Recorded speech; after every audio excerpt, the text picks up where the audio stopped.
제목, 나를 위한 나의 집. 나는 76살 김순자다. 할머니 대출 보증 안 서줄 거야? 그럼 여기 오래 있을 생각 마. 딸 민지가 주방 한가운데 서서 한 손에는 뒤집개를 들고 식초처럼 쏘아붙였다. 나는 바로 대꾸하지 않았다. 할 말이 없어서가 아니라 76해를 살아보니 어떤 침묵은 논쟁보다 더 큰 무게를 지닌다는 것을 배웠기 때문이었다. 나는 아직 설거지 그릇에 온기가 남아있는 행주를 들고 있었다. 손자 준호는 막 방을 나섰고 장판에 끌리는 운동화 소리가 거칠게 멀어졌다. 공기 중에는 그의 조급한 말들이 잔뜩 배어 있었다. 그냥 형식적인 거예요, 할머니. 저 직장도 있고 돈 달라는 것도 아니잖아요. 하지만 형식적인 것이 아니었다. 나는 그 은행 지점에 가본 적이 있었다. 나는 통장이 항상 바닥을 보이던 20살 손자 준호의 대출 보증을 선다는 것이 무슨 의미인지 알고 있었다. 내가 애를 어떻게 키웠는데. 민지가 물이 튀도록 냄비를 싱크대에 던져 넣으며 중얼거렸다. 저 애가 출퇴근하려면 차가 필요하다는 거 알잖아요. 노력하는 중인데 할머니한테는 그 노력이 안 보이시나 봐요. 나는 손을 닫고 행주를 반으로 접었다. 준호는 아직 젊고 시간도 많아. 한동안 버스 타고 다니면 되지. 민지가 휙 돌아서더니 말했다. 저희가 할머니 모시고 왔잖아요. 할머니 수술하고 나서 집을 다 고쳐서 모신 거잖아요. 저 방이 제 서재가 될 수도 있었는데 저희가 공간을 내드린 거라고요. 사실이었다. 고관절 수술 후 계단이 너무 위험해지자 나는 딸네 집으로 들어왔고 오랫동안 침묵했다. 그들이 공간을 내주었고 나는 감사하다고 생각했다. 그 순간까지는 그냥 여기 앉아서 이 가족의 일부가 아니라고 생각하지 마세요. 민지가 이번에는 더 조용히 덧붙였다. 나는 그때 민지를 정말 자세히 보았다. 그녀는 내가 한때 머리를 따아주던 어린 소녀가 아니었다. 그녀는 대출금에 허덕이고 직장 일에 시달리며 책임감이 무엇인지 아직 모르는 아들을 둔 지친 여인이었다. 하지만 나는 그들의 필요에 따른 부속물이 아니었다. 나는 한 사람이었다. 그리고 나의 서명은 공짜가 아니었다. 그날 밤 나는 침대에 누워 천장에 길게 드리워진 그림자들을 보았다. 몸이 쑤셨는데 나이 때문이 아니라 더 이상 이곳에 속하지 않는다는 사실의 무게 때문이었다. 민지의 말들과 준호의 기대 사이 어딘가에서 내 안에 무언가가 달라졌다. 악의에서가 아니라 명확함에서 비롯된 것이었다. 자정쯤 내 방의 불이 한번 깜빡이더니 완전히 나가버렸다. 처음에는 퓨즈가 나간 줄 알았다. 램프를 확인하고 콘센트도 확인했다. 아무것도 없었다. 집의 다른 곳들은 따뜻한 빛으로 부드럽게 빛나고 있었다. 복도 등 거실의 TV에서 새어나오는 푸른 불빛. 오직 내 방만 어둠 속에 잠겨 있었다. 나는 눈을 뜨고 그 어둠에 삼켜진 채 누워 있었다. 집안의 침묵은 창문 틈새로 스며드는 한기보다 더 차갑게 느껴졌다. 나는 다시 램프 스위치에 손을 뻗었다. 한 번, 두 번 아무것도 작동하지 않았다. 나는 천천히 침대에서 일어났다. 무릎은 뻣뻣했고 관절들은 아우성쳤다. 잠옷 위에 가운을 걸치고 양말을 신은 채 방바닥을 질질 끌며 복도를 볼 수 있을 만큼 문을 살짝 열었다. 빛은 부드럽고 황금빛이었다. 다른 모든 것은 작동하고 있었다. 나는 문을 다시 닫기 전까지 한참을 서 있었다. 이 어둠은 실수가 아니었다. 다음 날 아침 아무도 그 이야기를 꺼내지 않았다. 내가 부엌으로 들어갔을 때 준호는 이미 가고 없었다. 민지는 카운터에 서서 커피를 홀짝이며 휴대전화를 보고 있었다. 나는 좋은 아침이라고 말했다. 그녀는 고개를 끄덕였지만 고개를 들지 않았다. 나는 찬장에서 찻잔을 꺼내고 주전자에 물을 채워 그녀 옆에 조용히 서 있었다. 공기를 짓누르고 관자놀이를 압박하는 그런 종류의 침묵이었다. 어젯밤에 내 방 불이 안 들어오더라. 나는 조용히 비난하지 않고 그저 사실을 말했다. 그녀는 여전히 화면에 눈을 고정한 채 어깨를 으쓱했다. 어쩌면 두꺼비 집이 내려갔을 수도 있죠. 다른 건 다 괜찮았어. 또다시 어깨를 으쓱하는 민지, 준호한테 물어봐야 할 거예요. 잠시 후 그녀가 덧붙였다. 며칠 전에 두꺼비 집 만지작거리던데 나는 대답하지 않았다. 대신 차를 만들고 테이블의 가장 먼 자리에 앉아 숟가락으로 천천히 저었다. 숟가락이 찻잔에 부딪히는 소리가 마치 째깍거리는 시계 같았다. 나는 밀어붙일 수도 있었다. 왜 준호가 전등을 건드렸는지 물을 수도 있었다. 하지만 나는 더 잘 알았다. 밀어붙인다면 나는 문제아가 되고 집안 분위기를 망치는 원인이 되고 짐짝으로 만들어버릴 것이었다. 그리고 나는 그런 역할에 실증이 나 있었다. 그날 오후 나는 직접 두꺼비 집을 확인했다. 모든 것이 괜찮았다. 모든 스위치는 제자리에 있었고 라벨은 지워지지 않았으며 전선은 엉켜있지 않았다. 그저 깔끔한 줄과 안정적인 윙윙거리는 소리뿐이었다. 다음 날 밤에는 콘센트가 말썽이었다. 엉덩이 통증이 심해질 때 유일하게 진정시켜주는 온열 패드를 꽂으려고 했는데 아무것도 작동하지 않았다. 두 번째 콘센트도 문 옆에 콘센트도 시도했지만 죽어 있었다. 패드를 들고 복도로 나갔다. 거기서는 잘 작동했다. 미묘했다. 천천히 사라지는 느낌이었지 대놓고 하는 대결이 아니었다. 아무도 나에게 소리 지르지 않았다. 아무도 문을 잠그지 않았다. 그들은 그저 편안함을 조금씩 갉아먹기 시작했다. 한 번의 작은 조각씩. 나는 다시는 그것에 대해 말하지 않았다. 불에 대해서도 콘센트에 대해서도 나는 아무것도 변하지 않은 것처럼 일상을 보냈다. 요리를 해달라고 하면 요리했고 건조기에서 수건을 접었고 고양이에게 밥을 주었고 준호의 성의 없는 인사에 정중하게 고개를 끄덕였다. 하지만 밤에는 그 어둑한 방에 앉아 있었다. 램프는 죽어 있었고 콘센트는 차가웠다. 그들이 감히 소리내어 말하지 못하는 메시지의 무게를 느꼈다. 당신은 더 이상 여기 환영받지 못합니다. 참으로 이상한 일이었다. 내 존재가 필요한 존재에서 참아주는 존재로 변했다는 것을 깨닫는다는 것은 당신은 움직임에 조심하게 되고 숨 쉬는 것도 조용하게 된다. 질문을 멈춘다. 왜냐하면 모든 질문이 불평처럼 들리기 때문이다. 모든 말이 그들의 리듬에 방해가 된다. 저녁 식사 후에는 창가에 앉아 다른 집들이 활기 넘치고 현관등이 빛나고 긴 하루를 마치고 차들이 집으로 돌아오는 골목을 바라보는 습관이 생겼다. 나는 내가 거의 알지 못하는 이웃들이 식료품을 들고 들어가고 개를 산책시키고 현관에서 부드럽게 논쟁하다가 화가 나서 닫힌 문처럼 요란하지 않고 부드럽게 닫히는 커튼 뒤로 사라지는 것을 지켜보았다. 나는 내가 반대할 때 불이 꺼지지 않는 곳에서 사는 것이 어떤 기분일지 상상했다. 그때 그 생각이 찾아왔다. 처음에는 조용하고 거의 미안해하는 듯 했지만 끈질겼다. 당신은 떠날 수 있다. 그 생각은 밤새도록 나와 함께했다. 다리가 시려 이불을 더 끌어당기고 따뜻함을 갈망하며 침대에 누워있을 때도 말이다. 그것은 분노에서 비롯된 것이 아니었다. 복수도 아니었다. 그것은 숨통이었다. 마치 익사할 것 같다고 생각한 뒤 공기를 마시기 위해 숨을 들이쉬는 그런 종류의 숨통 말이다. 떠나자. 나는 가진 것이 많지 않았다. 넉넉지 않은 연금. 남편이 세상을 떠나기 전에 함께 만들었던 예전 계좌의 약간의 예금.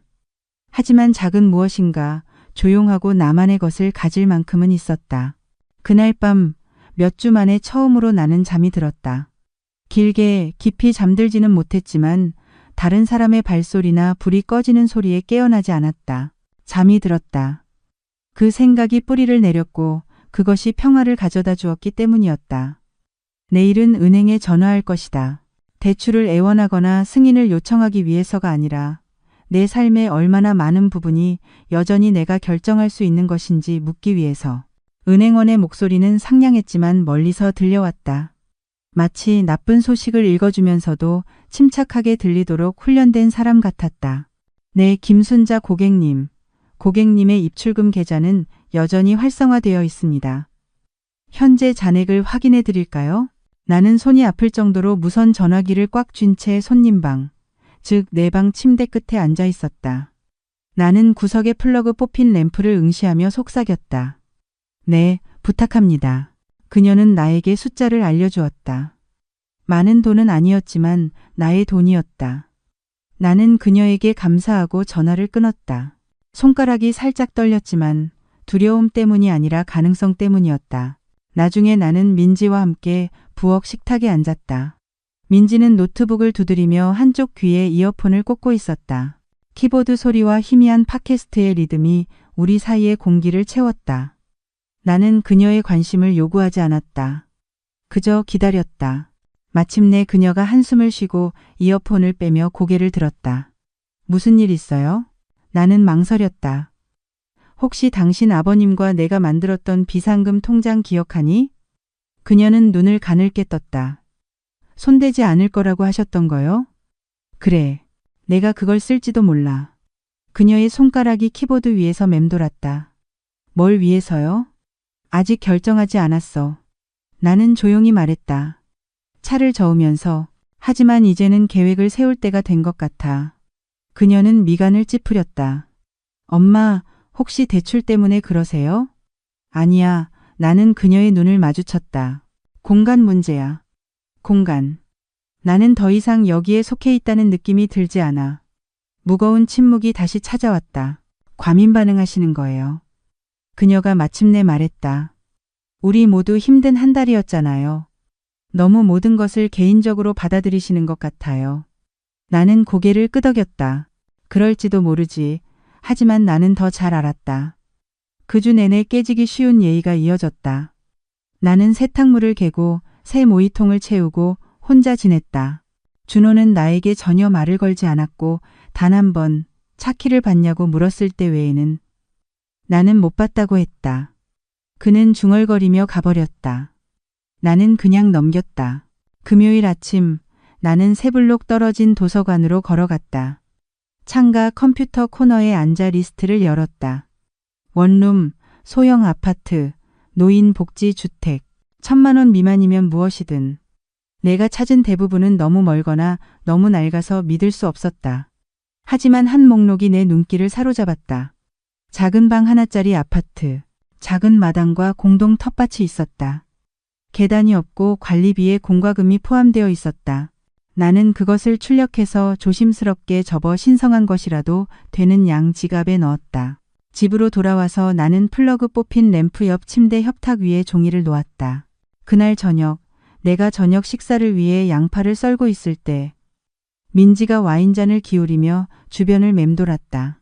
부엌은 마늘 냄새와 냄비에서 달콤하게 끓는 무언가의 냄새로 가득했다. 있죠. 그녀가 가볍게 말했다. 준호랑 이야기했어요. 아직도 많이 화나 있더라고요. 나는 계속 양파를 썰었다. 그냥 할머니한테 배신감을 느끼는 것 같아요. 나는 고개를 끄덕였다. 괜찮아질 거야. 그녀는 바로 대답하지 않았다. 그러고는 말했다. 그렇게 매몰차게 거절하지 않았더라면 그런 감정을 느끼지 않았을 수도 있잖아요. 나는 칼을 내려놓았다. 거절한 게 아니야. 나는 침착하게 말했다. 나 자신을 지켰을 뿐이다. 그녀는 눈을 굴렸다. 가족이잖아요. 가족이 그런 것 아니냐고요? 감당할 수 없는 대출에 보증을 서고 밤에 방이 어두워져도 조용히 앉아 있는 것. 나는 그녀의 시선을 마주했다. 그게 네가 생각하는 가족의 모습이니? 그 말들이 우리 사이에 공중에 맴돌았다. 그녀는 대답하지 않았다. 그녀는 와인잔을 들고 가버렸다. 그날 밤 나는 목록에 적힌 번호로 전화를 걸었다. 정은지라는 친절한 여성이 전화를 받았다. 방이 아직 비어 있다고 했다. 월요일 아침에 보러 올 수 있다고 했다. 나는 감사하다고 말했다. 심장이 쿵쿵거렸다. 내 목소리도 나에게 작게 들렸다.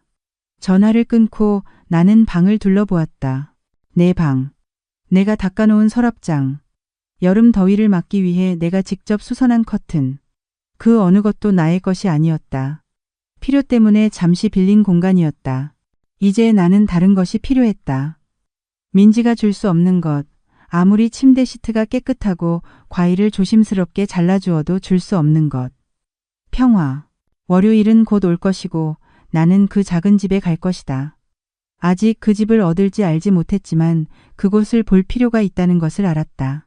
방에 서서 누군가가 다시 전원 플러그를 뽑을지 걱정하지 않는 것이 어떤 기분일지 알아야 했다. 나는 토요일에 아무도 없을 때 내 짐들을 정리했다. 민지가 언젠가는 바꿀 거라고 했지만 결코 바꾸지 않았던 낡은 서랍장의 맨 아래 서랍을 열고 접힌 스카프 더미 밑에 숨겨두었던 서류철을 꺼냈다. 그 안에는 몇 년 동안 아무도 보지 않았던 서류들이 있었다. 남편의 사망진단서, 우리의 첫집 등기 서류, 빛바랜 사진 12장, 그리고 나중에라고 쓰인 작은 크림색 봉투. 남편의 필체였다. 나는 열어보지 않았다. 무엇이 들어있는지 알고 있었다.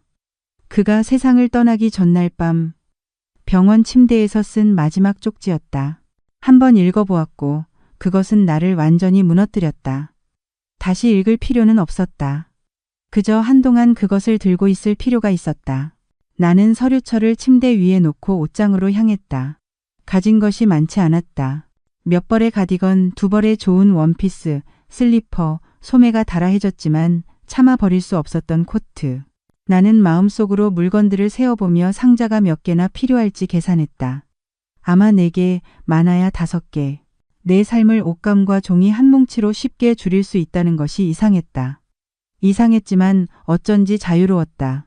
그날 저녁 늦게 나는 쇼를 두르고 뒷마당에 앉아 이웃집 지붕 너머로 하늘이 보랏빛으로 물들어가는 것을 보았다. 부엌 창문이 열려 있었고 민지가 전화하는 소리가 들렸다. 요즘 엄마가 좀 이상하게 행동해. 뭔가 계획하는 것 같은데 말은 안 해. 엄마 성격 알잖아. 잠시 멈춤. 아니, 대출 얘기는 다시 안 물어봤어. 뭐 하러 그래? 이미 분명히 했잖아. 또다시 멈춤. 이번에는 더 길게. 나는 전화기 저편에서 준호가 짜증을 내며 서성거리는 모습을 상상했다. 엄마는 감사해야 해. 그녀가 이제 더 조용히 덧붙였다. 우리가 모셨잖아. 내 삶을 다 바꿔가면서 공간을 내줬는데. 나는 내 손을 내려다보았다. 울퉁불퉁하고 혈관이 드러나고 손바닥은 수년간의 설거지와 텃밭 가꾸기로 거칠어져 있었다. 한때 이 손으로 그녀의 이마에서 열을 닦아주고 옷지퍼를 올려주고 신발끈을 메어주었다. 그녀는 잊었을까? 아니면 내가 그 의미를 과대평가한 것일까? 나는 무릎이 뻣뻣한 채 천천히 일어섰고 소리 없이 다시 집 안으로 들어갔다. 다음 날 아침 나는 일찍 시내버스를 타고 나갔다. 나는 좋은 신발, 굽이 낮은 남색 구두를 신고 수첩을 가방에 넣었다. 나는 진지하게 보이고 싶었다. 여전히 자신을 위해 결정을 내리는 사람처럼 보이고 싶었다. 정은지 씨는 따뜻한 미소와 클립보드를 들고 집문 앞에서 나를 맞았다. 그녀는 나보다 20살, 아니 그 이상 어렸지만 친절한 눈과 침착한 목소리를 가지고 있었다. 그곳은 내가 예상했던 것보다 훨씬 작았다. 네모난 거실, 좁은 주방, 싱글 침대와 서랍장 하나 겨우 들어갈 만한 침실. 하지만 밝았다. 바닥은 깨끗했고 창문은 컸다. 현관에는 풍경이 있었고 건물 뒤에는 아주 작은 잔디밭이 있었다. 이곳이 마지막 남은 방이에요. 은지 씨가 안내하며 말했다. 대부분 과부들이 사세요. 조용하고 안전해요. 집주인은 옆집에 사니까 도움이 필요하면 언제든지요. 그녀는 다시 미소 지었다. 당신이 떠나기를 기다리는 사람들이 짓는 그런 미소가 아니었다. 진짜 미소였다. 나는 고개를 끄덕였다. 평화롭네요. 그랬다. 나는 TV 소리도, 위층에서 문이 닫히는 소리도, 억지로 하는 대화도 없는 이 고요함 속에 서기 전까지는 민진의 집이 얼마나 시끄러웠는지 깨닫지 못했다. 나는 은지 씨가 건넨 펜으로 그 자리에서 신청서를 작성했다. 내가 그녀에게 돌려주자 그녀는 그것을 살펴보고는 말했다. 이번 주 말까지 처리될 거예요. 모든 것이 확인되면 이곳은 할머니 거예요. 나는 심장이 빠르게 뛰는 채로 그녀에게 감사하다고 말했다. 그녀는 서류 사본과 공동 텃밭에 대한 작은 안내 책자를 주었다. 원하시면 뭔가를 심으실 수도 있어요. 대부분의 여성분들이 그렇게 하세요. 나는 미소 지었다. 어쩌면 토마토나 라벤더를요. 그날 오후 집에 돌아왔을 때 아무도 내가 나갔다 온 것을 눈치채지 못했다. 준호는 차고에서 작동하지 않는 무언가를 만지작거리고 있었고 민지는 장을 보러 나갔다. 나는 조용히 내 방으로 돌아와 계약 서류 뭉치를 서랍에 넣고 침대 끝에 앉았다. 뭔가 변해 있었다. 그들 안에서가 아니라 내 안에서. 오랜만에 처음으로 나는 누군가가 나를 알아봐 주기를 기다리지 않았다. 친절을 바라거나 예전으로 돌아가기를 바라지도 않았다. 나는 계획을 세우고 있었다. 그리고 곧 나는 더 이상 다른 사람의 집에 머무는 손님이 아닐 것이다. 나는 나만의 빛, 나만의 온기, 나만의 열쇠를 가진 나만의 공간에 있는 여인이 될 것이다. 준호가 한 번 노크한 뒤 내 방문을 열었다. 할머니, 들어와도 돼요? 그의 손이 나무에 닿는 소리, 손잡이가 딸깍거리는 소리만 들렸다. 나는 퍼즐을 풀던 고개를 들었다. 연필은 여전히 손에 쥐고 있었다. 할머니, 이야기 좀 할 수 있을까요?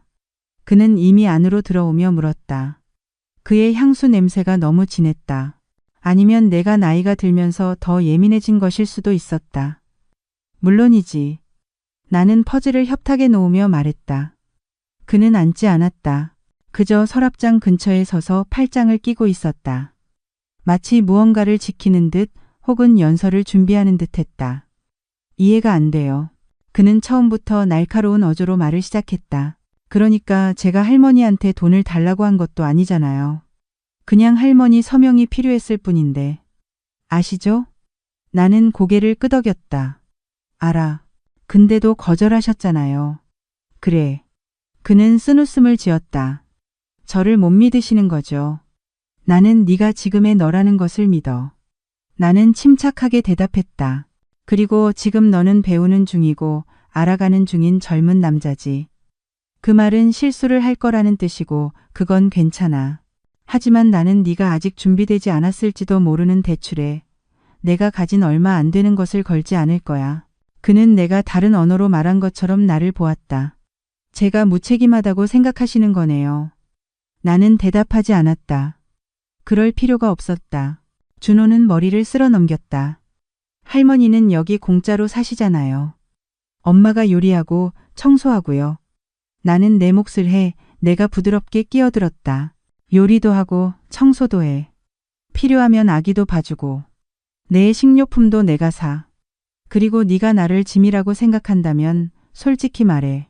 월세라는 말로 포장하지 말고. 그는 잠시 멈칫했다. 그는 반격을 예상하지 못했던 것 같았다. 저는 그냥 할머니가 도와주실 줄 알았어요. 항상 도와주셨잖아요. 나는 고개를 끄덕였다. 여러 번 도와줬지. 내 엄마의 첫 차가 고장 났을 때도, 새 교정기가 필요했을 때도, 내 학교 여행 경비가 부족했을 때도 내가 원했기 때문에 도왔어. 하지만 돕는 것과 무력하게 만드는 것은 다른 거야. 그는 발을 움직였다. 그럼 저를 벌 주는 거예요?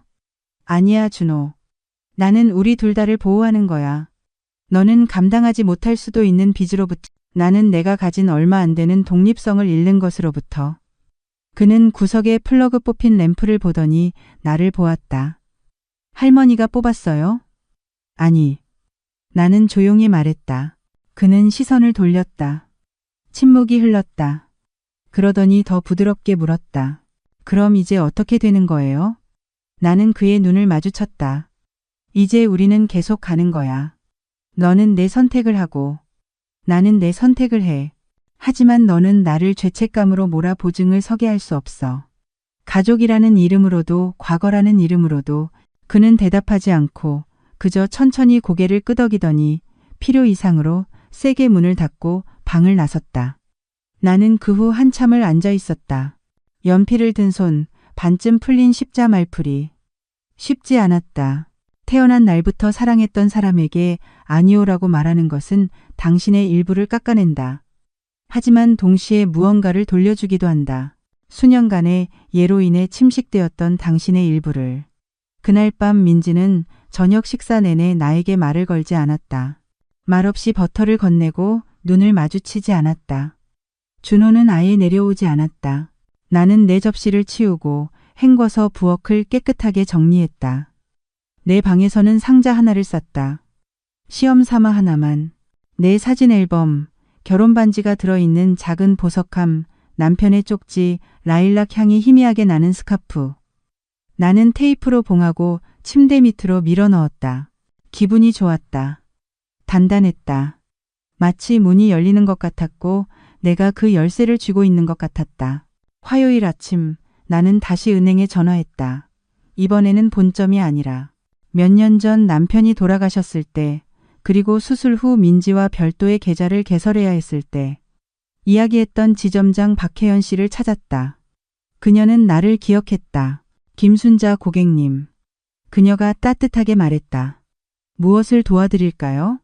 나는 내 상황을 조심스럽게 설명했다. 개인적인 세부 사항은 아니었다. 동정은 필요 없었고 오직 사실만. 나는 혼자 살 집을 계약할 준비 중이었다. 벌금 없이 예금 계좌에서 얼마나 인출할 수 있는지 이해해야 했다. 그리고 월세와 공과금 자동 이체를 설정하는 것에 대해 묻고 싶었다. 그녀는 주의 깊게 들은 후 단계를 안내해 주었다. 검소하게 사셨네요. 그녀가 말했다. 아주 현명한 투자세요. 조심스럽게 계획하면 수년간 충분히 생활하실 수 있을 거예요. 특히 적당한 월세라면요. 나는 그녀에게 감사하고 모든 것을 수첩에 깔끔하게 적은 후 전화를 끊었다. 그러고는 정은지 씨에게 전화했다. 네, 아직 비어 있어요. 그녀가 약간 흥분한 목소리로 말했다. 사실 어제 막 보수 작업을 마쳤어요. 공식적으로 예약하시겠어요? 나는 침대 밑에 상자를 흘끗 보았다. 네, 나는 말했다.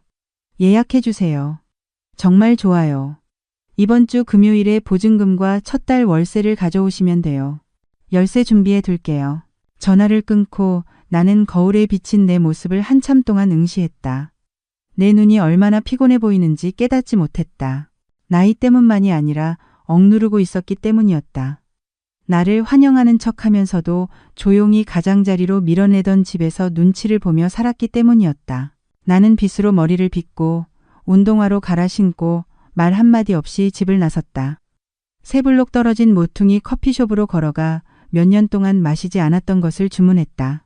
휘핑크림 듬뿍 올린 핫초콜릿. 나는 창가 햇볕 아래 앉아 아무에게도 방해받지 않는 여자처럼 천천히 마셨다. 그러고는 수첩을 꺼내 목록을 작성했다. 관리사무실에 서비스 이전 요청. 우편물 전송 신청. 필수품 먼저 포장. 의사에게 새 주소 알림. 민지에게 쪽지를 남길까 말까. 마지막 항목은 공란으로 남겨두었다. 집으로 돌아오자 공기가 이상하리만큼 고요했다. 준호는 나갔고 민지는 위층에서 업무 전화를 하고 있었다. 나는 곧장 내 방으로 가서 두 번째 상자를 포장하기 시작했다. 책, 문구류, 바느질 세트. 남편이 예전에 주었던 뒷면의 시간은 우리가 공유하는 것이라는 글귀가 새겨진 작은 시계. 나는 그것을 행주로 조심스럽게 감쌌다. 그날 밤 민지가 내 방문을 노크했다. 세 개가 아니라 그저 손가락 몇 개로 나무를 두드렸다. 이야기 좀 할 수 있을까요? 그녀가 물었다. 나는 침대에 앉아 있었고 내 옆에는 반쯤 포장된 상자가 있었다. 물론. 그녀는 들어와 방을 둘러보았다. 그녀의 시선은 테이프롤, 텅 빈 선반, 열린 서랍에 머물렀다. 떠나는 거예요? 그녀가 퉁명스럽게 말했다. 나는 고개를 끄덕였다. 언제요? 금요일. 그녀는 매우 고요히 서 있었다. 턱이 굳었지만 목소리를 높이지는 않았다. 그래서 그게 다예요? 그냥 혼자 결정한 거예요? 몇 주 동안 생각했으면서 나한테 말도 안 해줬다고요. 나는 쓴웃음을 지었다. 네가 기뻐하지 않을 것 같아서. 그녀는 쓴웃음을 지었다. 모든 걸 비틀고 있잖아요. 필요할 때 방도 내줬는데 우리는 노력했어요. 내가 조용히 말했다. 너는 나에게 방을 줬지만 내가 있을 곳은 주지 않았어. 그녀는 울 것 같았지만 눈물은 나오지 않았다. 혼자 있으면 더 행복할 거라고 생각하세요? 나는 혼자 있으면 더 자유로울 거라고 생각해. 그건 같은 게 아니야. 잠시 멈춤. 그리고 준호는요? 아직도 속상해해요. 나는 그녀의 눈을 마주쳤다. 준호는 괜찮아질 거야. 어리니까. 사랑이 계약이 아니라는 걸 배울 시간이 충분해. 그녀는 대답하지 않았다. 그저 나갔고 문을 닫았다. 그날 밤 나는 불안해서가 아니라 안도감에 잠 못 이루었다. 조용하고 깔끔하게 진행되고 있었다. 드라마도 고함도 없었다. 그저 평생을 베풀며 살아온 여인이 이제 무언가를 되찾기로 결정한 것이었다. 그녀의 존엄, 그녀의 공간, 그녀의 평화. 수요일에 나는 이 방을 여전히 내 것처럼 느끼게 하는 마지막 몇 가지 물건들을 상자에 담기 시작했다. 잠옷, 항암 치료 중에 손이 너무 떨려 책을 들 수 없을 때 만들었던 뜨개질 담요. 한때 내 어머니의 것이었던 작은 단추통. 나머지는 가구, 커튼, 매트리스는 처음부터 내 것이 아니었다. 오전 중반, 민지가 문 반대편에서 나를 불렀다. 이번에는 노크가 아니라 짧고 날카로운 목소리였다. 가게에서 필요한 거 있어요? 나는 망설이다가 대답했다. 아니, 괜찮아. 잠시 멈춤. 그리고 복도를 따라 멀어지는 발소리. 그녀는 내가 어디로 가는지 묻지 않았다. 그녀는 내가 왜 짐을 싸는지 묻지 않았다. 어쩌면 우리 둘 다에게 이것이 그저 다시 칠하기 위해 비워지는 또 다른 방이라고, 또 다른 세탁물 덤이라고, 다락방으로 보낼 또 다른 상자라고 가장하는 것이 더 쉬웠을 것이다. 정오쯤 나는 몇 년 동안 열지 않았던 책에서 오래된 사진 한 장을 발견했다. 여름 피크닉 사진이었다. 민지는 10살 남짓이었고 준호는 아직 아기였고 내 품에 안겨 있었다. 남편은 내 옆에서 그가 버리기를 거부했던 그 우스꽝스러운 낚시 모자를 쓰고 활짝 웃고 있었다. 우리는 체크문의 담요에 앉아 있었고 옆에는 레모네이드 주전자가 있었으며 햇볕은 모두를 조금 황금빛으로 물들였다. 나는 슬픔 없이 그저 인정하며 오랫동안 그것을 들고 있었다. 좋은 날이었다. 그날 우리는 행복했다. 나는 그것을 가까이 둘 것이라고 적힌 상자에 넣었다. 그날 오후 나는 우체통으로 걸어가 봉투 3개를 보냈다. 하나는 관리사무소에, 하나는 우체국에, 하나는 내 의사에게. 모두 간단한 통지였다. 다음 주부터 주소 변경. 기록을 업데이트해 주세요. 마치 오래된 껍질을 벗어던지는 느낌이었다. 나는 금요일 아침까지 떠날 것이라고 민지에게 말하지 않았다. 나는 소란을 원치 않았다. 거칠애를 위한 눈물 섞인 사과나 더 나쁜 나를 붙잡기 위한 마지막 조작도 원치 않았다. 사실 나는 그녀가 나를 막지 않을 거라고 생각했다. 그녀는 아마도 헌옷을 기증할 때처럼 갈등하고 안도하고 모호하게 죄책감을 느끼는 표정으로 내가 떠나는 것을 지켜볼 것이다. 준호는 나에게 전혀 말을 걸지 않았다. 스쳐 지나갈 때조차도 나는 그가 왔다 가는 소리를 들었다. 열쇠가 짤랑거리고 차고에서 차 엔진이 으르렁거리는 소리, 그리고 멀리 사라지는 소리. 중요하지 않았다. 나는 의미 없는 침묵을 해석하려 애쓰는 것에 지쳐 있었다. 그날 저녁 나는 나 자신에게 작은 것을 허락했다. 새 아파트에서 필요한 식료품 목록을 작성했다. 민지가 좋아하는 것도 아니고 준호가 먹을 것도 아니었다. 그저 내가 원하는 것만. 오트밀, 신선한 사과, 진한 블랙티, 작은 딸기잼 한 병, 호밀 크래커, 우유, 무지방 우유가 아닌 전유, 코코아 믹스, 소박한 것들, 조용한 것들. 나는 벌써 그 작은 주방의 찬장들, 이가 나간 컵들, 식기류를 넣을 단 하나의 서랍, 전자레인지 소리가 아닌 진짜 가스레인지 위에서 주전자가 내는 소리를 상상할 수 있었다. 그날 밤 나는 다시 창가에 앉았다. 슬픔에서가 아니라 의식적으로. 가로등은 늘 그랬듯이 깜빡였다. 차도의 부드러운 노란빛을 드리웠다. 길 건너 어딘가에서 바람이 불어 풍경이 나지막이 흔들렸다.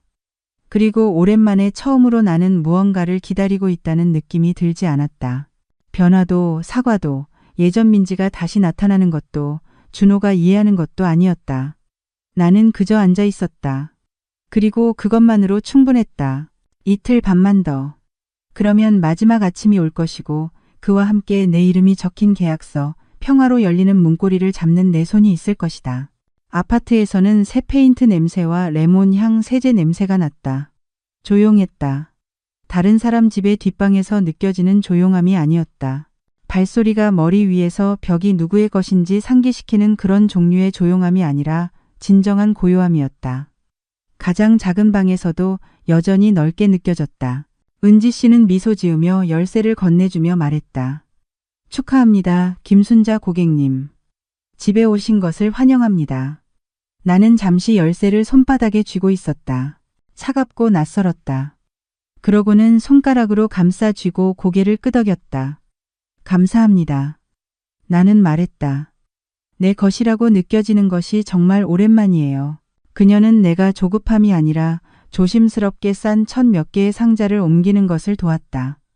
책, 리넨, 도자기 컵 2개, 호수에서 찍은 남편의 사진, 그녀는 질문하지 않고 그저 정중하게 미소 지으며 말했다. 천천히 자리 잡으세요. 저는 세문 건너 삼비호에 살아요. 뭔가 필요하시면 언제든지요. 그녀가 떠난 후 나는 방 한가운데 서서 천천히 한 바퀴 돌았다. 나무마루는 내 슬리퍼 아래에서 부드럽게 삐걱거렸다. 난방기가 창문 근처에서 따뜻하고 꾸준하게 윙윙거렸다. 밖에서는 공동 텃밭이 반쯤 피어 있었다. 푸르고 부드러운 저항심으로 흙을 뚫고 솟아 있었다. 나는 남편의 사진을 창틀에 놓고 찬장을 열어 가져온 식료품을 정리했다. 내 식료품, 내 선택. 의자는 하나뿐이었다. 나무로 된 의자, 민진의 집에서 가져온 아무도 원치 않던 주방 의자였다. 나는 그것을 창가에 놓았다. 주전자에 물을 끓여 차 한 잔을 만들었다. 이곳에서는 차 맛이 더 진했다. 차잎이 달라서가 아니라 다른 사람이 우린 것이 아니었기 때문이었다. 나는 우유를 약간 넣고 두 손으로 찻잔을 감싼 채 의자에 앉았다. 첫 1시간 동안 나는 아무것도 하지 않았다. 짐을 풀지도 정리하지도 않았다. 그저 바닥을 가로지르는 빛을 바라보며 침묵이 오랜 친구처럼 내 옆에 자리 잡는 것을 느꼈다. 오후에는 바느질 세트와 십자 말풀이 책을 풀고 의자 등받이에 작은 담요를 걸고 작은 옷장에 내 좋은 원피스 2벌을 걸었다. 저녁이 되자 그곳은 여전히 반쯤은 짐 상자, 반쯤은 텅 비어 있었지만 이미 뒷방보다 훨씬 더 집처럼 느껴졌다. 나는 전날 밤에 만들어서 보온병에 가져온 렌틸콩 수프를 데워 먹었다. 작은 접이식 테이블에서 먹었다. 대화도 없었고 서두를 필요도 없었다. 아무도 내가 소금을 너무 많이 넣었는지 묻지 않았다. 나는 그릇을 씻고 말리고 찬장에 깔끔하게 다시 넣었다. 나중에 잠옷으로 갈아입고 있을 때 전화가 울렸다. 나는 같은 번호를 유지했다. 작은 연속성의 행위였다. 발신자 표시 민지. 나는 화면을 응시했다. 그녀는 어제 전화하지 않았다. 이사 중에도 내 방이 비고 서랍이 텅 빈 것을 발견했을 때도 전화하지 않았다. 지금 저녁 8시 43분에 그녀가 전화하고 있었다. 나는 받지 않았다. 음성 사서함으로 넘어갈 때까지 울리게 두었다. 그리고 메시지 아이콘이 깜빡이는 것을 지켜보았다. 새 음성 메시지 한 통. 나는 듣지 않았다. 전화를 창틀에 뒤집어 놓은 채 침대에 올랐다. 시트에서는 라벤더 향이 났다. 나는 몇 년 동안 하지 않았던 것처럼 말린 향주머니를 넣어 시트를 쌌다. 이불을 턱까지 끌어올리고 작은 네모난 창밖을 내다보았다. 희미했지만 보이는 별들이 벚나무길 위로 흩뿌려져 있었다. 어둠 위로 흩뿌려진 빛. 나는 고요함 속에 무언가를 속삭였다. 아무도 대답해 줄 것을 기대하지 않고 나는 여기에 있다. 그것으로 충분했다. 다음 날 아침 나는 해가 뜨기 전에 일어났다. 오래된 습관이었다. 내 몸은 여전히 다른 사람의 지붕 아래 산다고 생각했다. 여전히 접시 소리, 희미하게 들리는 텔레비전 소리, 문 밖의 발소리를 예상했다. 하지만 여기서는 오직 고요함뿐이었다. 좋은 고요함. 나는 한동안 침대에 누워 만족스러운 한숨처럼 부드럽게 딸깍거리는 라디에이터 소리를 들었다. 그러고는 일어나 잠옷을 입고 커피를 내렸다. 진짜 커피였다. 민지가 항상 대량으로 사던 쓴 인스턴트 커피가 아니었다. 내가 가장 좋아하는 머그컵에 붓고 작은 현관으로 나섰다. 공기는 쌀쌀하고 이른 봄처럼 상쾌했으며 젖은 흙과 멀리서 피어오르는 나무 연기 냄새가 희미하게 났다. 마당 건너편에는 이미 누군가 일어나 있었다. 두꺼운 가디건을 입은 여인이 문 옆 화분에 물을 주고 있었다. 그녀가 고개를 들고 미소 지었다. 새 이웃이네. 그녀가 부드럽게 불렀다. 네. 나는 머그컵을 들며 말했다. 어제 이사 왔어요. 환영해요. 저는 김미란이에요. 이에이호. 목요일에 산책 모임이 있는데 관심 있으세요? 감사합니다. 나는 말했다. 어쩌면 참여할지도 모르겠네요. 그녀는 작게 손을 흔들고 다시 제비꽃으로 향했다. 나는 1분 더 밖에 서서 커피를 홀짝이며 다람쥐가 울타리를 가로지르는 것을 보았다. 그러고는 다시 안으로 들어가 전날 밤에 음성 메시지를 열었다. 민지의 목소리였다. 엄마, 저 엄마 방 봤어요. 이게 진짜인 거죠. 잠시 멈춤. 그녀는 너무 빨리 숨을 쉬고 있었다. 아니면 그러지 않으려고 애쓰는 것 같았다. 뭐라고 해야 할지 모르겠어요. 준호도 속상해하고 저도 속상하고 그냥 엄마가 말없이 사라진 것 같아. 또 잠시 멈춤. 적어도 어디 가시는지는 알려주셨으면 좋았을 텐데. 딸깍. 사과도 없었다. 내가 안전한지, 돈은 충분한지, 이사하는데 도움이 필요한지 묻는 질문도 없었다. 그저 자신들이 속상하다는 것, 내 부재가 그들을 불편하게 했다는 것 뿐이었다. 나는 분노해서가 아니라 명확함에서 그 메시지를 삭제했다. 정오까지 나는 마지막 상자 하나만 남기고 모든 짐을 풀었다. 오래된 사진 앨범과 남편의 편지가 들어있는 상자였다. 나는 그것을 침실로 가져가 침대 밑으로 밀어 넣었다. 어떤 것들은 아직 정리할 필요가 없었다. 어떤 기억들은 지금은 조용히 쉬게 할 수 있었다. 점심 식사 후 나는 세 블록 떨어진 모퉁이 슈퍼마켓으로 걸어가 튤립 한 묶음을 샀다. 노란색, 내가 가장 좋아하는 색이었다. 보라색 매니큐어가 벗겨진 10대 점원이 꽃을 조심스럽게 포장하며 말했다. 특별한 분에게 드릴 건가요? 나는 미소 지었다. 네, 저에게요. 집으로 돌아와서 나는 그것들을 유리병에 꽂아 테이블 위에 놓았다. 그날 저녁 늦게 내가 수프를 다 먹어가고 있을 때 전화가 다시 울렸다. 이번에는 준호였다.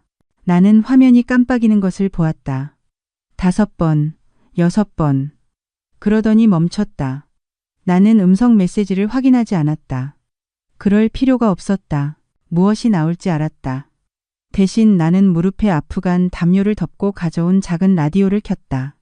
부드럽고 웅장한 클래식 음악이 나오는 방송국을 찾았다. 나는 눈을 감고 음악이 방을 채우게 했다.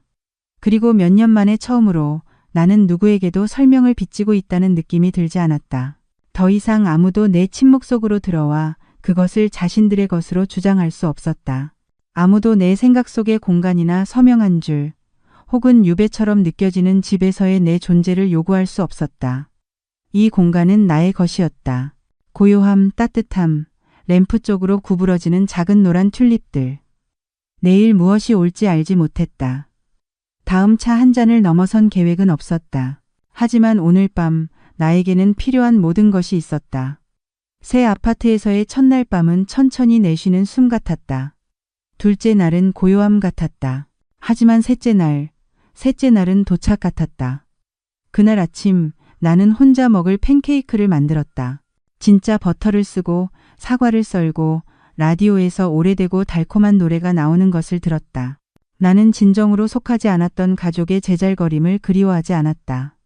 눈치를 보거나 완전히 무시당하는 것을 그리워하지 않았다. 내 방문 밖 발소리조차 그리워하지 않았다. 아침 식사 후 나는 수첩에 새 단어를 적었다. 나는 집에 있다. 왜 그것을 적는 것이 중요했는지 모르겠다. 어쩌면 내가 다른 사람의 삶에서 너무나 오랫동안 임시적인 존재로 살았기 때문일 것이다. 민지와 함께 살기 전에도 나는 의료 약속에서 준호의 학교 음악회 가족 휴일까지 필요했지만 결코 초대받지 못하는 곳들을 떠돌았다. 이제 나에게는 안에서 잠글 수 있는 현관문, 밤새 아무것도 사라지지 않는 찬장, 내 잠옷을 밀어내지 않고 걸 수 있는 작은 옷걸이가 있었다. 그리고 나에게는 공간이 있었다. 조용하고 비어있는 공간. 나는 도서관에 산책을 갔다. 새 카드를 만들고 책 2권을 빌렸다. 하나는 허부정원 가꾸기에 대한 것이었고 다른 하나는 70세 이후 자신을 재창조한 여성들에 대한 것이었다. 나는 근처 공원 벤치에 앉아 1시간 넘게 책을 읽었다. 코트 단추를 단단히 잠그고 햇볕은 얼굴에 따뜻하게 닿았다. 책을 들고 앉아 있으면서 아무도 나에게 다른 곳에 있기를 기대하지 않는다는 것이 어쩐지 사치스럽게 느껴졌다. 아파트로 돌아오니 문 밑에 쪽지가 있었다. 깔끔한 필체로 손글씨가 쓰여 있었다. 김순자님, 차 마시러 오고 싶으시면 수요일 4시에 텃밭에서 만나요. 그냥 이웃 몇 명이에요. 김미란. 나는 그 쪽지를 남편의 작업실에서 가져온 자석으로 냉장고에 붙였다. 하트 모양으로 구부러진 오래된 말발굽이었다. 그러고는 테이블에 앉아 미소 지었다. 진짜 미소였다. 민진의 집에서 지었던 연습된 정중한 미소가 아니었다. 그날 저녁, 나는 몇 년 만에 처음으로 양초를 켰다. 작은 행동이었지만 의미가 있었다. 저녁 식사를 준비하는 동안 방을 부드러운 오렌지 빛으로 물들게 했다. 수프 한 그릇, 토스트 한 조각, 그리고 작은 올리브 접시. 민지가 항상 오래된 가구 냄새가 난다고 말했던 것들. 나는 그 냄새가 좋았다. 저녁 식사 중반 전화가 다시 울렸다. 이번에는 모르는 번호였다. 내가 받자 할머니 준호의 목소리가 평소보다 조용했다. 네, 그는 헛기침을 했다. 그냥 할머니가 괜찮은지 알고 싶었어요. 나는 괜찮아. 나는 말했다. 잘 지내고 있어. 또 잠시 멈춤. 어디 사세요? 너희 집에서 몇 킬로미터 떨어져 있어. 아직 시내에 있어. 그는 망설였다. 저희한테 말 안 했잖아요. 내가 동의했다. 왜요? 네가 묻지 않았으니까.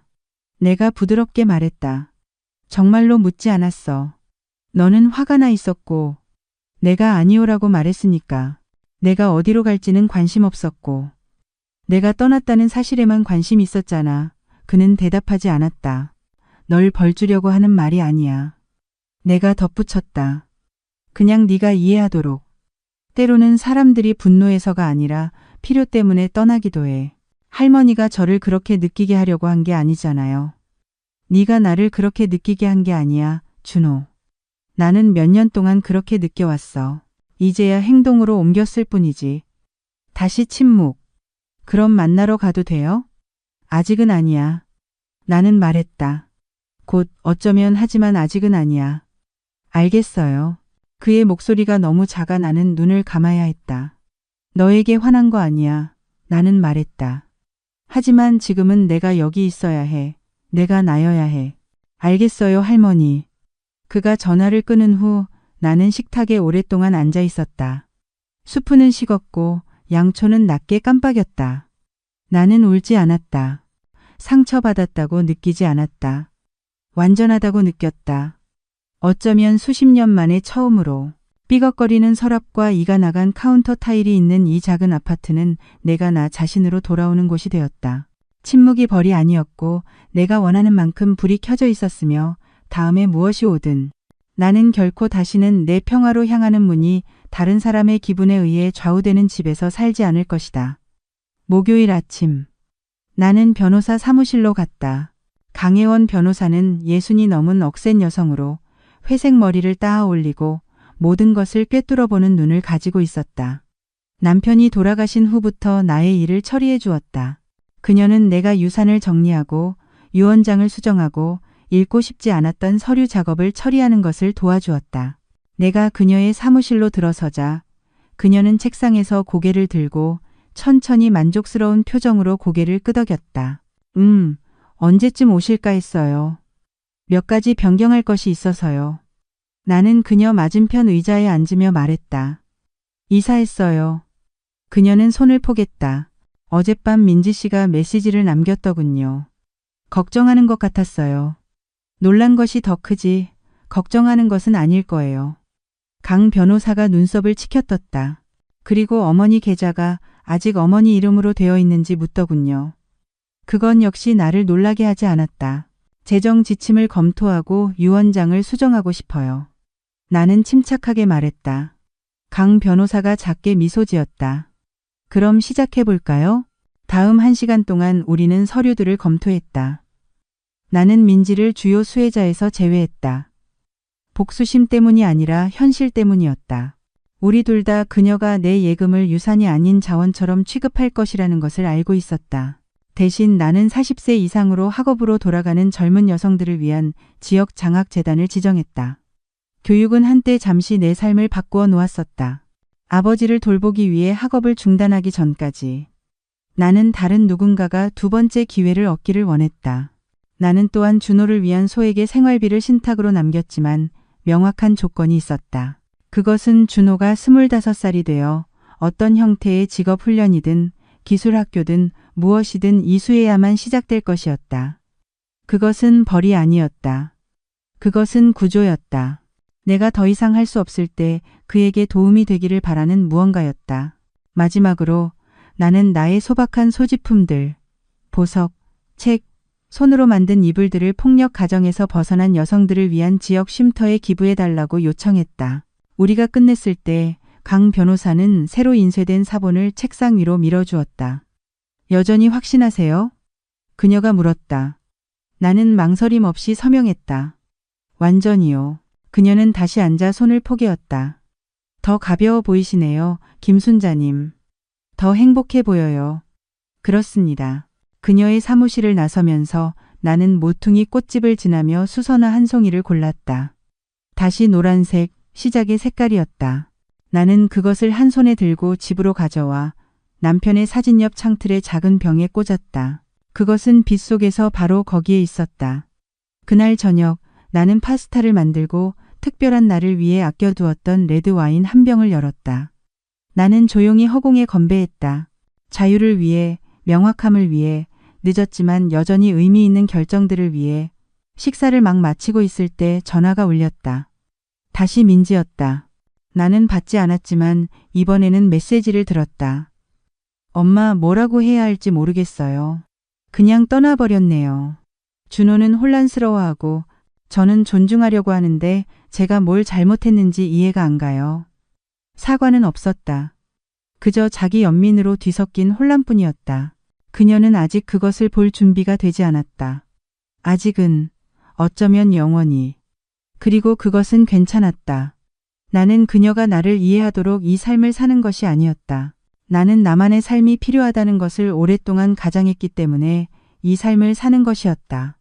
나중에 나는 담요를 어깨에 두르고 책을 무릎에 얹은 채 의자에 웅크렸다. 밖에서는 빗방울이 창문을 부드럽게 두드렸다. 안에서는 따뜻한 램프 불빛 아래 수선화가 부드럽게 고개를 숙였다. 방해도 없었고 복도에서 목소리가 높아지는 일도 없었고 문이 너무 세게 닫히는 일도 없었다. 그저 내 숨소리의 리듬, 꾸준하고 조용한 나만의 지붕, 서류에 적힌 내 이름, 내 삶, 요란하지도 거창하지도 않았지만 온전히 나의 것이었다. 토요일 오후 문에서 노크 소리가 났다. 배달도 아니었고 이웃도 아니었다. 준호였다. 나는 문구멍으로 그를 보았다. 키 큰 그의 몸은 약간 구부정했고 불안하게 발을 이리저리 움직였다. 그는 평소에 자신감 있는 모습이 아니었다. 어깨는 축 처져 있었고 손은 후드티 주머니 깊숙이 박혀 있었다. 나는 문을 열었다. 안녕, 할머니. 그의 목소리는 조용했다. 마지막으로 그를 봤을 때는 화가 나 있었다. 이제 그는 한 번의 산책으로 얼마나 많은 다리를 불태웠는지 막 깨달은 사람 같았다. 나는 뒤로 물러섰다. 들어와도 돼. 하지만 어른처럼 이야기할 준비가 되었을 때만. 그는 고개를 끄덕였다. 네, 그는 천천히 몇 걸음 안으로 들어와 작은 아파트를 둘러보았다. 그의 시선은 벽, 창가에 의자 하나, 며칠이 지났는데도 여전히 피어있는 노란 튤립을 훑었다. 그는 크기나 소박함에 대해 아무 말도 하지 않았다. 아마 그는 그것이 방문의 끝이 될 것이라는 것을 알 만큼 영리했을 것이다. 여기 좋아요. 그가 마침내 말했다. 나도 그래. 나는 작은 테이블을 가리켰다. 그가 앉았다. 나는 우리 둘에게 차를 따라주었다. 한동안 우리는 조용했다. 숟가락과 컵이 부드럽게 부딪히는 소리만 들렸다. 그러고는 그가 말했다. 할머니한테 뭘 달라고 온 거 아니에요. 그래. 내가 부드럽지만 단호하게 대답했다. 그냥 할머니 보고 싶었어요. 저 많이 생각했어요. 나는 고개를 끄덕이며 기다렸다. 할머니 말이 맞았어요. 잠시 후 그가 말했다. 대출에 대해서도 제가 준비되지 않았다는 것도요. 다른 사람을 통해서도 어쨌든 거절당했어요. 나는 으스대지 않았다. 지금 이 순간에 필요한 것이 아니었다. 죄송해요. 그가 말했다. 대출 때문만이 아니라 모든 것에 대해서요. 제가 할머니한테 말했던 방식, 제가 마치 할머니가 저에게 뭔가 빚진 것처럼 행동했던 방식에 대해서요. 나는 잠시 그를 살폈다. 그의 손이 살짝 떨리고 있었다. 긴장 때문인지 부끄러움 때문인지 알 수 없었다. 어쩌면 둘 다일 수도. 너는 그저 당연하게 행동한 게 아니야, 준호. 나는 조용히 말했다. 너는 내가 아니오라고 말한 순간 내가 사람이 아니게 된 것처럼 행동했어. 그가 움찔했다. 알아요. 나는 네 엄마를 누구에게도 의지하지 않도록 키웠지만 어쩌다 보니 네 엄마는 필요하다는 것을 얻는 것이라고 가르쳤고 나는 그걸 그냥 두었어. 나도 동조했지. 그가 나를 보았다. 정말 자세히 보았다. 할머니는 항상 거기에 계셨어요. 그가 말했다. 모든 학교 소풍, 모든 생일. 엄마가 잊었을 때도요. 저는 그걸 당연하게 여겼던 것 같아요. 그랬어. 긴 침묵이 흘렀다. 불편하지 않았다. 진실의 무게로 무거웠다. 서쪽 길에 있는 정비소에서 일하기 시작했어요. 그가 마침내 말했다. 제가 생각했던 일은 아니지만 그래도 뭐라도 하는 거죠. 나는 고개를 끄덕였다. 정직한 일은 결코 잘못된 선택이 아니야. 제가 노력하고 있다는 걸 할머니가 아셨으면 했어요. 믿어. 나는 말했다. 노력하는 건 좋은 시작이야. 하지만 믿음은 하룻밤 사이에 돌아오지 않아. 준호. 이해하지? 네. 그는 차를 내려다보더니 덧붙였다. 엄마는 이해 못해요. 할머니가 우리를 벌준다고 생각해요. 아니야. 나는 말했다. 나는 나 자신을 보호하는 거야. 그건 달라. 그가 작게 거의 쑥스러워하는 미소를 지었다. 지금까지는 차이를 몰랐어요. 나는 테이블 너머로 손을 뻗어 그의 손을 잡았다. 준호, 나는 사람들이 나를 상처 줬다고 해서 사랑하는 것을 멈추지 않아. 하지만 어떤 종류의 사랑을 줄 수 있고 어떤 종류는 더 이상 줄 필요가 없는지 선택하기 시작하는 거야. 그는 울지 않았지만 그의 턱이 굳는 방식, 눈이 너무 빨리 깜빡이는 방식에서 그것을 알 수 있었다. 다음에 또 와도 돼요? 그가 물었다. 그래, 나는 말했다. 하지만 나를 만나러 오고 싶을 때만 와야 해. 뭘 원해서 오는 게 아니라. 알겠습니다. 그는 일어서서 다시 한번 주위를 둘러보더니 나를 안아주었다. 서두르고 의무적인 종류가 아니라 진짜 포옹이었다. 그가 작았을 때, 그리고 내가 모든 것을 고칠 수 있다고 믿었을 때, 그가 나에게 해주던 그런 종류의 포옹이었다. 그는 오래 머물지 않았다. 그는 과도하게 요구하지 않았다. 그리고 그가 떠났을 때 나는 기진맥진하지 않았다. 나는 희망을 느꼈다. 그날 밤 나는 또 다른 양초를 켰다. 이번에는 라벤더 향이었고 천천히 타들어갔다. 나는 의자에 웅크리고 앉아 무릎에 담요를 덮고 따뜻한 코코아를 홀짝였다. 밖은 조용했다. 안에서는 마침내 오랫동안 감히 느끼지 못했던 무언가를 믿었다. 떠나는 것이 사랑의 끝이 아니었다는 것을. 그것은 자기 존중의 시작이었다. 민지는 3일 후에 나타났다. 나는 그녀를 초대하지 않았고 예상하지도 않았다. 나는 창틀에 심어놓은 허브, 바질, 로즈마리, 그리고 작은 부추 화분에 물을 주고 있었다. 노크 소리를 들었을 때 서두르지도 망설이지도 않고 그저 짧게 3번 두드리는 소리였다.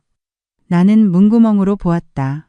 그녀는 팔짱을 끼고 코트 단추를 목까지 채운 채 내가 너무나 잘 아는 그 표정으로 서 있었다.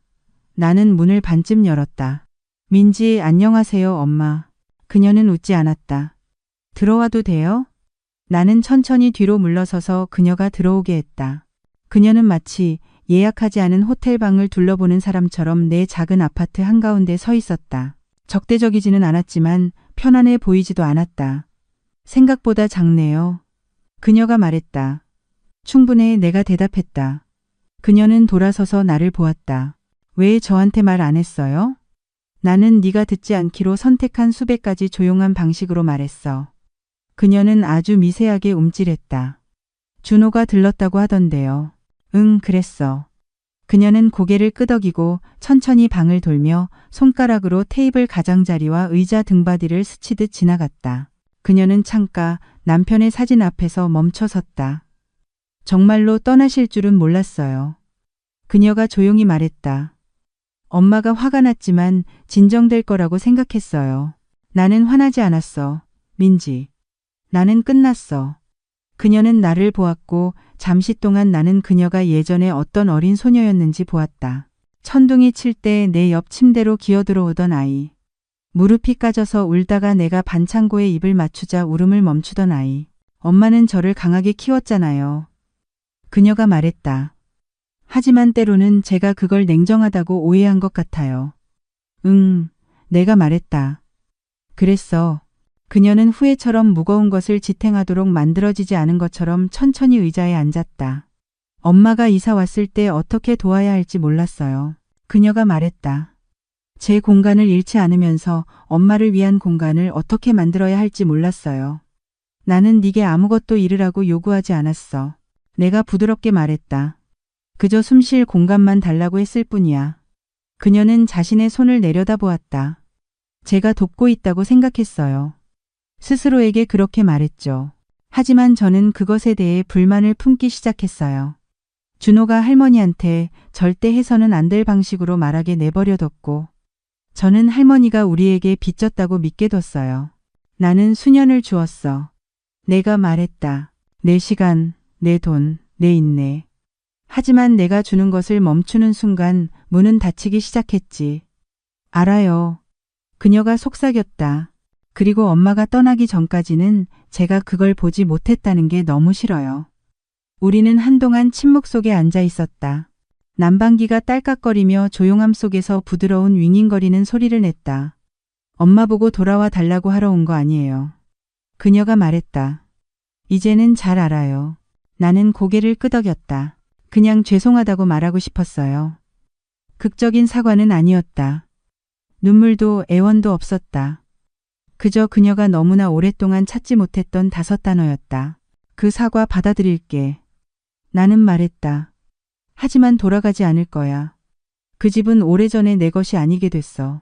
그녀는 고개를 끄덕이고 일어서서 문으로 걸어가더니 돌아서서 말했다.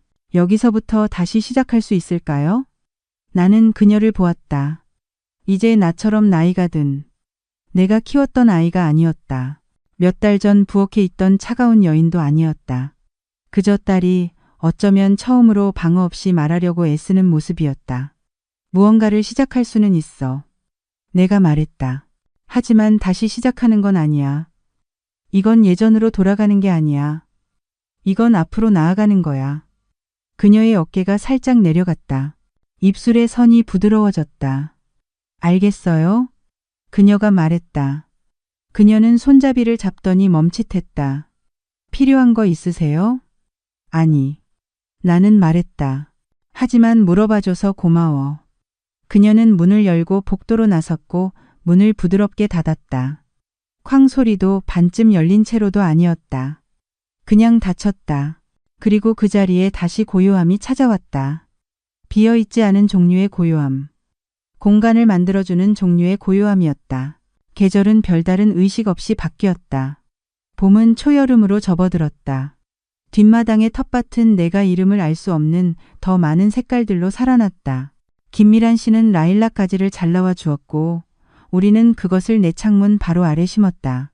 그녀는 뿌리가 빨리 내릴 것이고 내년에는 풍성하고 향기로울 것이라고 말했다. 인내심이 강해요. 그녀가 말했다. 나처럼 강해.